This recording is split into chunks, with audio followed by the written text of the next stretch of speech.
Aaron, after you guys had a lot of success attacking the basket early on, it seemed like during those droughts, a lot of your misses were coming from the perimeter. Was that just a byproduct of them kind of limiting the inside shot attempts, or are you guys settling for perimeter attempts? Yeah, I mean, I'd say, they did a better job making adjustments going into the second half and, defending the drive a little bit more, loading up in the paint and stuff.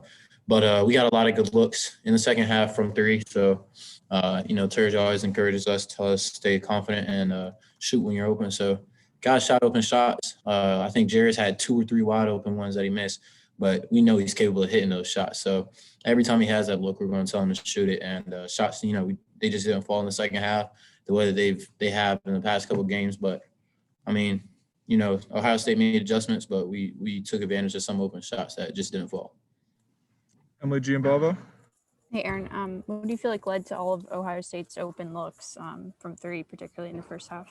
Yeah, our transition defense just has to be a little bit better. Washington and Aaron's got 2 or 3 open looks in transition, and those are little mistakes that we can't have, especially to start the game. But it's just little things we got to work on. Lila Bromberg.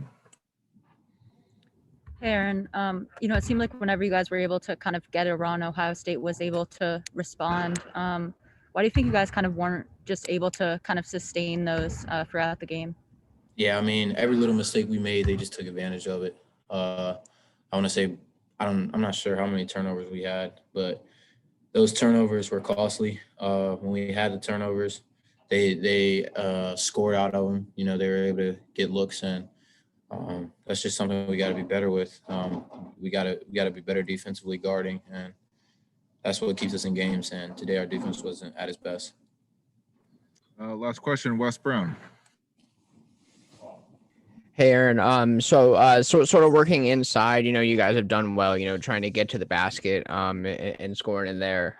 This starting lineup tonight was obviously a little bit different. I guess what's sort of the issue with Jairus and Galen trying to work down low? Sometimes it seems like they're either caught up trying to outman their matchup, and then it's forced on the other players to sort of do stuff inside. Is that sort of how you see things? I wouldn't even say it's an issue, man. I mean, our conference is full of really good bigs, and that's our primary focus in terms of our defensive strategies and schemes going into a lot of our games.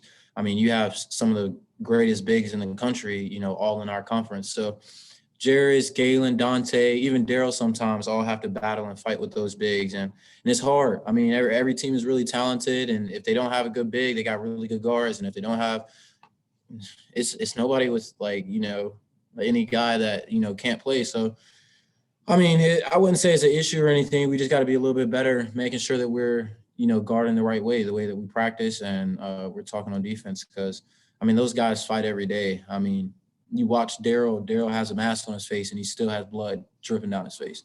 So, these guys, they're fighting for us and they're doing everything they can in the low post, and we got to make sure that we're all on the same page and we're helping them out while they're fighting. Thanks, Aaron. Appreciate your time.